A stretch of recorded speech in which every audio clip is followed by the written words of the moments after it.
Hello students, today we are going to start our second chapter of our syllabus, that is sexual reproduction in flowering plants. In first chapter we have studied about different modes of reproduction, generally asexual reproduction and sexual reproduction. And today we will discuss about sexual reproduction in flowering plants. Now, for the plants, flowering plants, you have already studied in class 11 that on the basis of presence and absence of flower, plants are classified in two broad categories, cryptogams and phanerogams. So here we are talking about phanerogams, means the flowering plant or seed-bearing plant. Phanerogams are flowering plants which bear flowers in their life cycle. And flower is the reproductive part, reproductive organ of flowering plant. So flower is an important part, reproductive part of plant. Generally plant body is made up of two main parts. One part is called vegetative part and other one is called reproductive part. The vegetative part of plants include root, stem and leaves, whereas the reproductive part of plant is flower. So flower, it represents the reproductive organ, or you can say reproductive part of the plant. And flower can be defined as, the flower is a modified shoot. It is a modified shoot. So flower is a modified shoot which arises or which sprouts from the floral buds. So it is a modified shoot. Now, when we observe flowers, generally or botanically, flower is made up of, or it consists of 4 whorls. So each and every flower has 4 whorls. Whorls means bunch or group. So each and every flower is made up of 4 whorls, and these 4 whorls of flowers respectively are calyx or sepals, corolla or petals, androecium or stamen, and fourth one is gynoecium or carpel, or even we call it as pistil.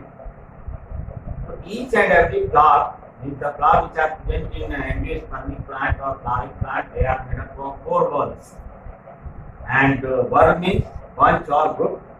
The first whorl is calyx or sepals, corolla or petals, androecium or stamen, gynoecium or carpel, even we call it as pistil. And you have studied all these terms in class 11, especially in your 11th class syllabus, morphology of flowering plants, and there in morphology topic you have studied all these terms. Now, the flowers which consist of all the 4 whorls, they are called complete flower. And if any of the whorls out of these 4, if any one of the whorl is absent, then that flower is called incomplete flower. So on the basis of presence and absence of the whorls of the flowers are of 2 types, complete flower and incomplete flower. Complete flower is that flower which consists of all the 4 whorls. If all these 4 whorls are present in the flower, it is called complete flower.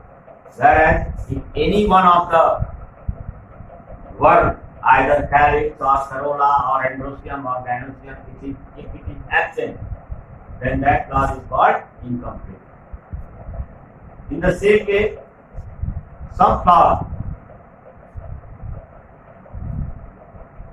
are also classified on another criteria, and that criteria is depending on the sex organ. Generally, the organisms which reproduce sexually, these organisms represent sexual dimorphism. Sexual dimorphism means the same individual or the same organism represent itself in 2 different sexes. One is called male and other one is called female.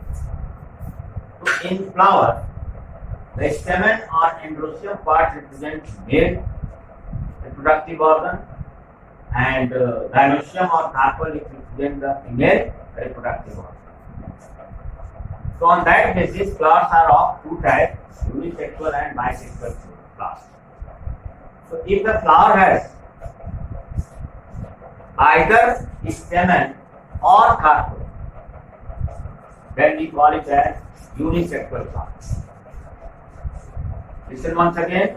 If a flower has either stamen or carpel, then it is called unisexual flower. Whereas if both stamen and carpel are present in the same flower, then that flower is called bisexual. So unisexual flowers are those flowers in which only one, either stamen or carpel is present, whereas on the other hand, the bisexual flower is that flower in which both stamen and carpel or androecium and gynoecium are present in the same flower. That flower is called bisexual. Even if we use the term hermaphrodite, one term is there, hermaphrodite, for bisexual flowers. Hermaphrodite. This term is also used for bisexual nature of the flower. And the plants which bear unisexual flower, they are called dioecious plants, like papaya plant. Papaya plant, male and female flowers, they are present on different plants. So, if a plant bears unisexual flower, the plant is called unisexual or dioecious plant. And if a plant bears bisexual flower, then that plant is called monoecious. Now the flower which contain only stamen part, the male reproductive part stamen, such flowers are called staminate flower. Whereas if any flower bears only pistil or female reproductive part, then that flower is called pistillate flower. These two terms are also studied by you in class 11. Now here I have presented the structure of the flower, the different parts or different bursts of the flower. So one by one we will discuss. I told you just now that each and every flower is made up of four bulbs: calyx, corolla, androecium and gynoecium, or sepals, petals, stamen and heart. So here you can see, if we observe a flower very minutely, then the flower is attached with the stem or branch of the plant by a attaching structure which is known as pedicel. The part of flower which joins a flower with the branch or stem of a plant, that part is called pedicel.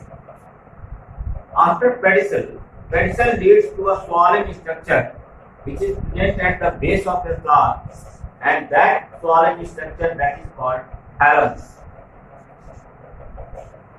So pedicel leads forward and it forms a swollen structure at the base of the flower, and that is called thallus. On the other hand, you will observe in flower that at the base of the thalamus, green leaf-like structures are arising. So these green leaf-like structures present at the base of the flower. Here I have told you they are called calyx or sepals. They are greenish in color. After that, the colorful part of the flower, the colored region of the flower, that we call it as corolla or petals. The colored part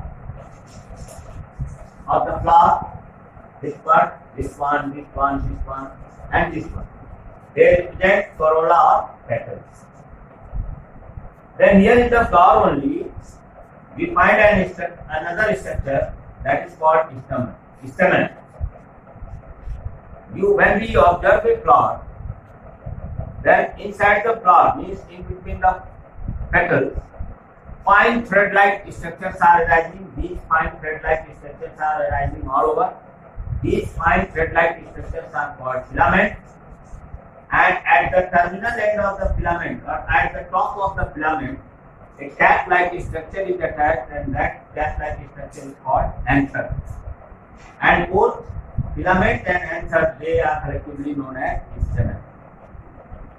Filament, it is providing only support. It acts as a platform for the anther, where the anther rests. But anther is the main part, which is representing the male reproductive organ, which helps in formation of male gametes. Anther, that is the main male reproductive part which produces gametes. So these are filament and anther, and they are collectively we call it as stamen. Filament has no role in production of gametes. It only provides a resting platform for the anther. Then you can see in the middle region of the flower a long tube-like structure in form of a vase. If you have seen a flower vase in that shape, another structure is present inside the flower, and this structure, the uppermost part of this structure is called stigma. The tubular part is called style.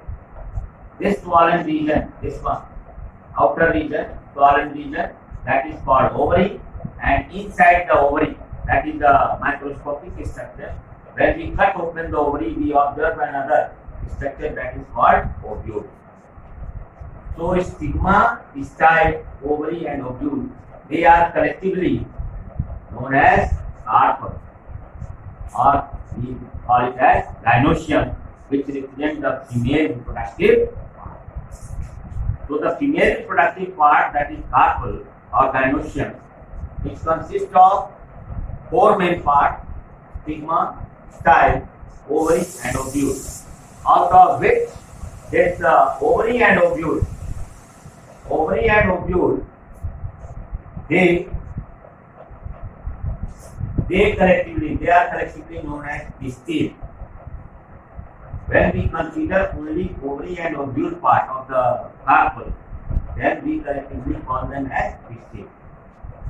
And out of this, ovule represents the male-female reproductive part. Ovule, it represents the male-female reproductive part, where inside the ovule only, we will discuss the structure of ovule in detail in further topics. So ovule represents the male-female reproductive parts where development of female gametes takes place.